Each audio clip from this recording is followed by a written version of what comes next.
د قرآن کریم د ترجمې اووم درس سورة البقره یویشتم آیات. اعوذ بالله من الشیطان الرجیم بسم الله الرحمن الرحیم. یا ایها الناس، اے انسانانو، اعبدوا، عبادت کوي تاسو، ربکم، د رب دستاسو، الذي هاغه رب، خلقکم، چې پیدا کړي یاستی تاسو، والذین، او هاغه خلق، من قبلکم،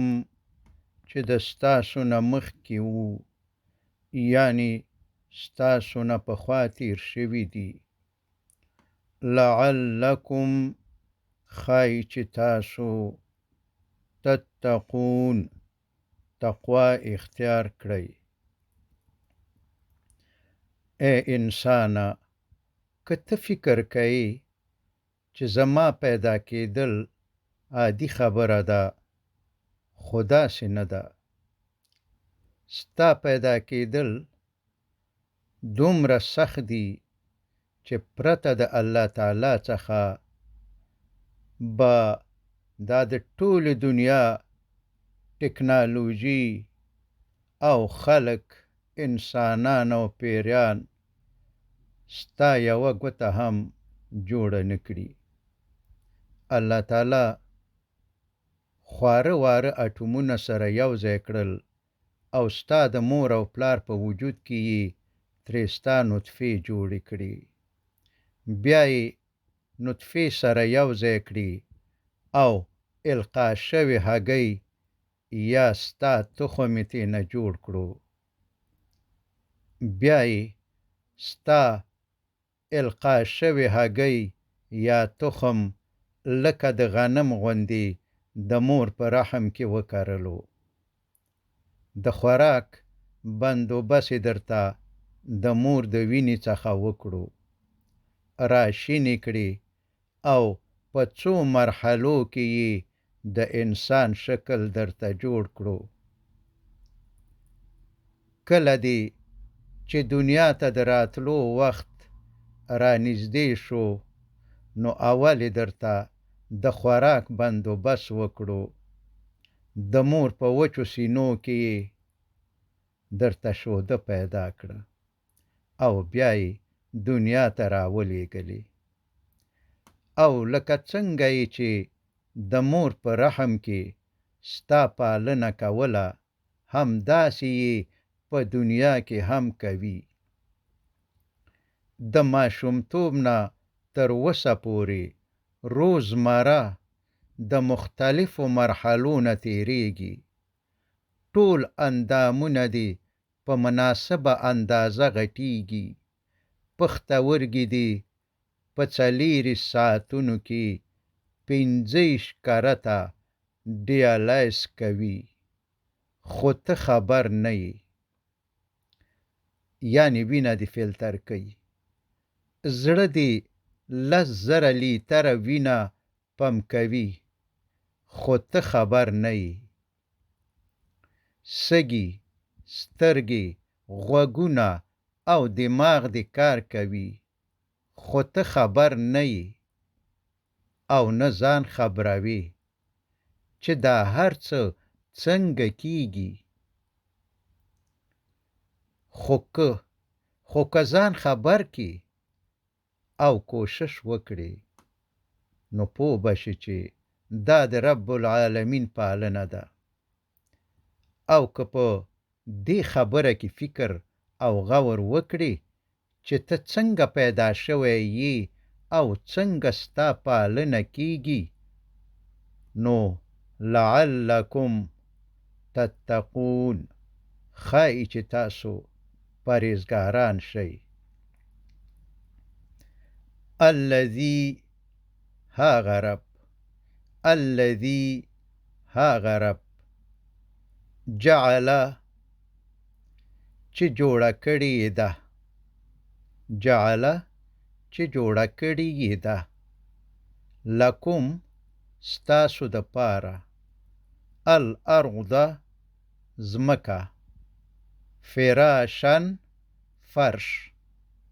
والسماء او آسمان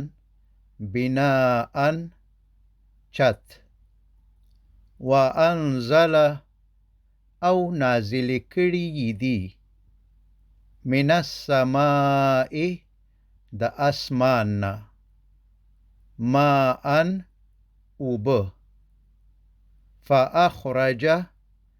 بیا یې راوویستلې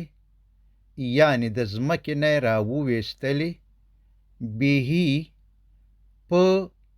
دغې اوبو سره من الثمرات د میوونه یعنی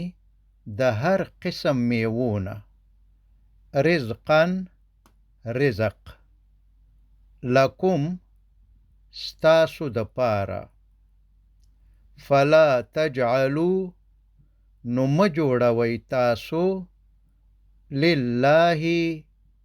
د الله تعالی سره اندادن شریکان و حال دا چې یعنی په حقیقت کې انتم تاسو تعلمون پوهیږئ یعنی چې دی شریکانو او بوتانو نه تاسو پیدا کړي یاستئ او نه روزي درکوي او نه څه کومک در سره کولی شي الله تعالی ځمکه د انسانانو د طبیعت او جسم مطابق فرش جوړه کړې ده نه دومره یخه ده چې انسان یخ یا کنګل کړي سره د دې چې په خارجي فضا کې یخني -273 درجې ده او نه دومره ګرمه ده چې انسان وسوځوي که څه هم د ځمکې په مرکز او د لمر په سطحه حرارت تقریباً 6000 درجې سانتیګریډ دی خو د مرکز د خوا نه هم لږ حرارت کمیږي تر څو چې د ځمکې د پوستکي یا قشر پورې را رسیږي تقریباً 22 درجې پاتې کیږي همدارنګه د لمر حرارت هم تر څو چې د ځمکې مخ یا قشر ته را رسیږي تقریباً 22 درجې پاتې کیږي نه دومره کلکه ده لکه د وسپنې په شان چې څوک پکې زراعت نشي کولی کورونه نشي جوړولی او یا مړی پکې نشي خښولی او نه دومره نرمه ده لکه د اوبو چې سړی پکې ډوب شي که څه هم په زیات سرعت سره په حرکت کې ده خو بیا هم مونږ د خوځېدو احساس نه کوو د ځمکې چت یا هوایي قشر یا اټموسفیر د څو متره فولادي دیوال څخه هم ډیر قوي دی د خارجي فضا نه ډیرې غټې تیږې چې د ځمکې خواته راځي سوځوي یې او ځمکې ته نه را پرېږدي خطرناکې شعاګانې چې د خارجي فضا څخه ځمکې ته راځي بیرته یې فضا ته شړي او کومو شعاګانو ته چې په ځمکه کې ضرورت وي نو د ضرورت په اندازه اول فلتر کوي او بیا یې ځمکې ته رالیږي د فضا منفي 270 درجې یخني ځمکې ته نه را پرېږدي. د ځمکې د بحرونو اوبه چې د بخار په قسم د فضا خواته ځي بیرته یې راګرځوي او د واورې، ګلۍ او باران په قسم یې